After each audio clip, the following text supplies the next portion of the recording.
दरियाबाद विधानसभा क्षेत्र में जुड़े हुए अयोध्या संसदीय क्षेत्र के मेरे सभी उपस्थित बहनों और भाइयों, जय जय श्री राम, जय श्री राम। आप सब सौभाग्यशाली हैं कि जब आपको देश के अंदर अपना प्रतिनिधि चुनना पड़ता है तो आप भी कह सकते हैं कि अयोध्या में जो रामलला विराजमान हुए हैं ना, तो हमने भी उसमें योगदान दिया है। बहनों और भाइयों, अयोध्या संसदीय सीट के साथ आपका संपर्क हुआ है, संवाद हुआ है और आपका संबंध जुड़ा है लल्लू महाराज के नाते, क्योंकि आपके वोट से उनको भी ताकत मिलती है और आपके इस वोट की ताकत से मोदी जी को भी ताकत मिलती है। और इसी ताकत के बल पर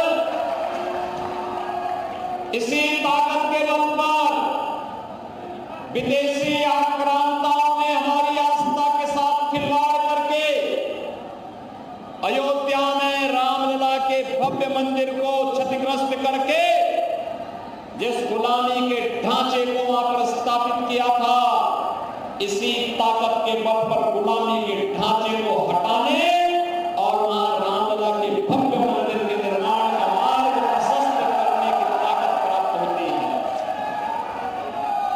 बहनों भाइयों, आप सबने 22 जनवरी की तिथि देखी होगी, जब अयोध्या में 500 वर्षों का इंतजार समाप्त हुआ और प्रभु रामलला अपने भव्य और दिव्य मंदिर में विराजमान हुए। देखा ना, कैसा लगा आप लोगों को? कैसा लगा? अच्छा लगा ना? अच्छा, मुझे बताओ कितने लोग आप में से ऐसे हैं जो अयोध्या में रामलला का दर्शन करके आ गए? अरे तो सभी लोग चले गए, सभी लोगों ने दर्शन कर लिया। मैं आपका अभिनंदन करता हूं, क्योंकि आपके दर्शन करने से प्रभु राम के आशीर्वाद का सर्वाधिक सौभाग्य मुझे प्राप्त होता है, क्योंकि आपकी दुआ भी मुझे लग जाती है और इसी बहाने मोदी जी को भी लग जाती है। बहनों और भाइयों, वे कौन लोग थे जिन लोगों ने हमारे रामलला को उनकी ही जन्मभूमि से वंचित कर दिया था? कौन लोग थे? भारत के अंदर राम यानी शासन की सबसे अच्छी व्यवस्था जो मानी गई वह राम राज्य की मानी गई। और बड़ी विडंबना है कि स्वतंत्र भारत में हमें 70 वर्षों तक ये कहना पड़ा कि वे अयोध्या राम जन्मभूमि है, यहां पे रामलला का भव्य मंदिर बनना चाहिए। इसके लिए प्रमाण जुटाने पड़े और भगवान राम को अपना स्वयं का साक्ष्य जुटाना पड़ा। बहनों भाइयों, ये जो परिस्थिति पैदा की, ये परिस्थिति उन्हीं लोगों ने पैदा की है जो लोग आज अयोध्या में रामलला के भव्य मंदिर बनने से प्रसन्न नहीं है।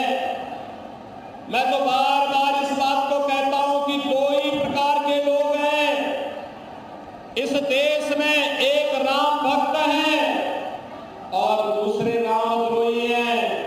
राम भक्त रामलला के भव्य मंदिर से प्रसन्न है, उत्साहित है, उमंगमय है और अयोध्या में रामलला का भव्य मंदिर का निर्माण उसके लिए लोग के साथ साथ परलोक को सुधारने का एक माध्यम बना है, क्योंकि हर राम भक्त अपनी वर्तमान पीढ़ी को और भावी पीढ़ी को बोल पाएगा कि हाँ, प्रभु रामलला के भव्य मंदिर के निर्माण में 500 वर्षों के बाद प्रभु रामलला को विराजमान कराने में मैंने भी योगदान दिया था, क्योंकि कमल चुनाव चिन्ह पर मैंने भी वोट दिया था।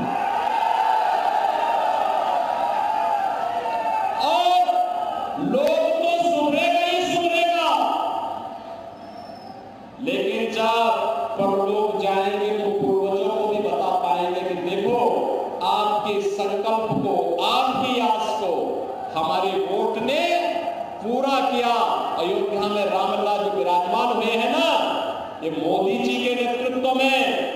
योगी जी जब प्रदेश के मुख्यमंत्री थे तब, लल्लू सिंह जी जब वहां के सांसद थे तब, सतीश शर्मा जब दरियाबाद के विधायक थे तब ही नहीं, बल्कि ये तब हुआ जब हमने वोट दिया।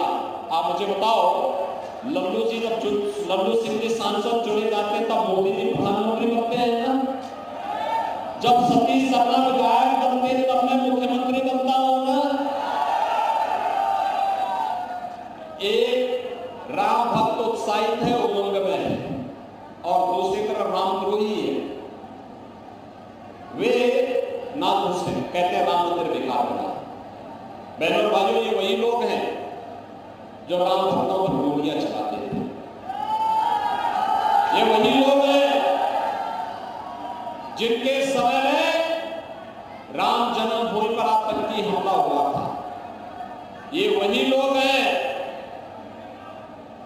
जो लोग राम भक्तों पर गोलियां चलाते हैं और आतंकवादियों पर दायर मुकदमों को वापस लेते हैं। ये वही लोग हैं जो कहते थे अयोध्या में परिंदा भी पर नहीं मार सकता। और बहनों और भाइयों, जब आप अयोध्या गए होंगे दर्शन करने के लिए, आपने देखा होगा लाखों का जन सैलाब वहां दर्शन के लिए उमड़ा हुआ। देख रहे हैं ना? देख रहे हैं ना? बहनों और भाइयों, या तो रामद्रोही मोदी जी का विरोध कर रहा है या पाकिस्तान विरोध कर रहा है। दोनों के स्वर एक जैसे मिल रहे हैं इस समय, क्योंकि राम भक्त जो है वह राष्ट्र भक्त भी है।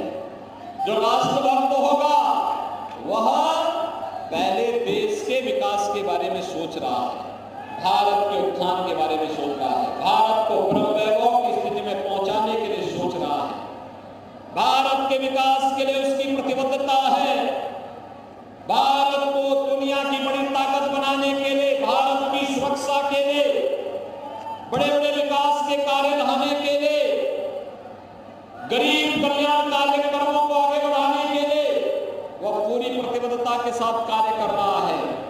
और बहनों और भाइयों, जो रामद्रोही है वे आज भी पाकिस्तान का राग लाप रहे। क्या कहते हैं? कहते हैं पाकिस्तान के खिलाफ मत बोलो, उसके पास एटम बम है। अरे हमारे पास भी तो एटम बम है, हमारा एटम बम बीच में रखने के लिए नहीं बना है।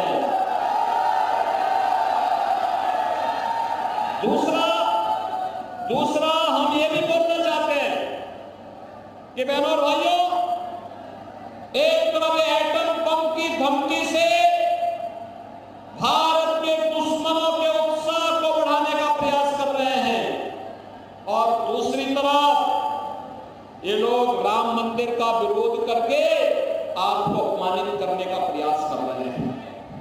बहनों और भाइयों, आपका एक वोट कितना महत्वपूर्ण है यह आपने देखा होगा।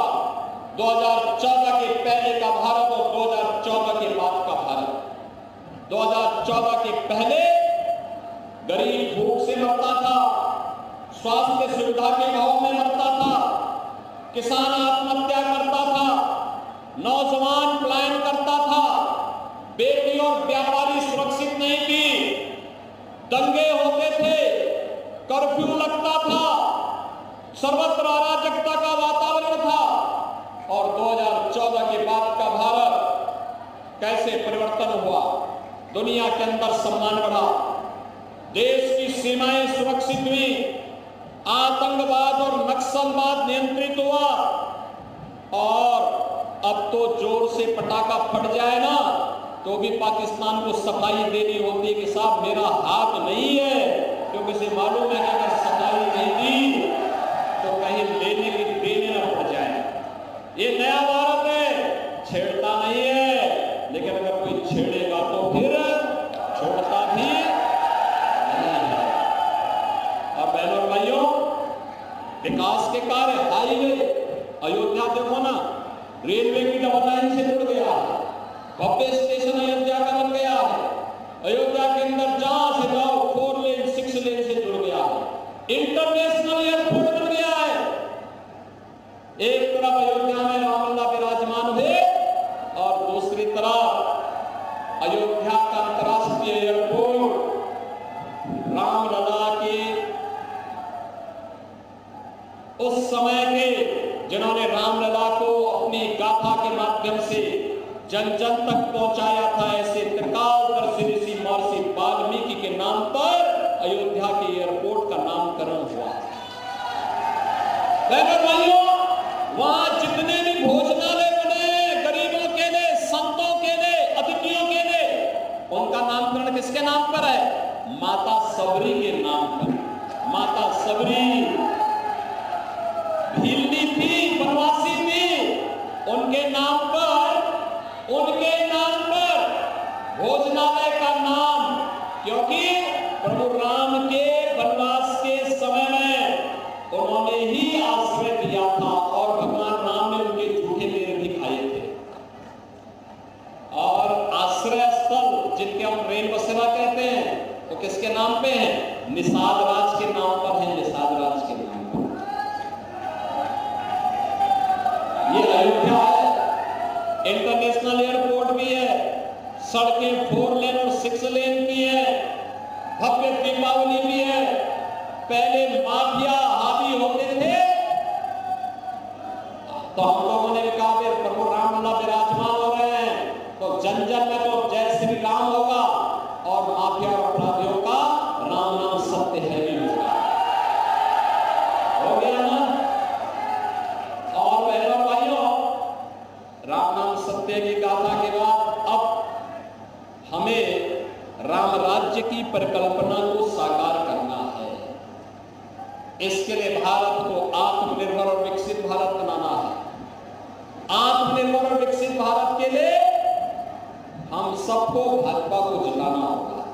जिताएंगे? जिताएंगे? बाहर के लोग भी, भाई बाहर के लोग इतनी देर से खड़े हैं, जिताएंगे? लल्लू महाराज को कमल चुनाव चिन्ह पर जिताएंगे? मोदी जी को तीसरी बार प्रधानमंत्री बनाएंगे? 5वें चरण में आपका मतदान है 20 तारीख को, है ना? और 20 मई को मतदान है। तो बहनों और भाइयों, मतदान के लिए आपको अभी से स्वयं मोदी जी का प्रतिनिधि बनना पड़ेगा। मोदी जी का प्रतिनिधि बनना पड़ेगा, योगी जी का प्रतिनिधि बनना पड़ेगा, स्वयं लल्लू सिंह बनना पड़ेगा।